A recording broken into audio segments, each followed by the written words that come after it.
அனைவருக்கும் இனிய மதிய வணக்கம். நான் உங்கள் அம்மா பேசுகிறேன். இது என்ன தெரியுதா உங்களுக்கு? பப்பாளி பழம், பப்பாளி காய்.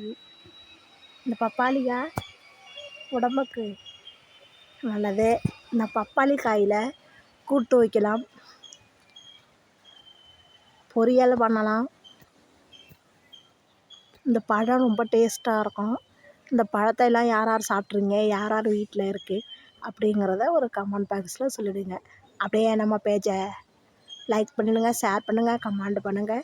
புதுசாக வரணுங்க நம்ம சேனலை சப்போர்ட் பண்ணுங்கள். Okay bye. நாம் அடுத்த யூடியூப் சேனலை சந்திப்போம். அதுவரை உங்களுடைய விடைபெறுவது உங்கள் விவசாயி அம்தா.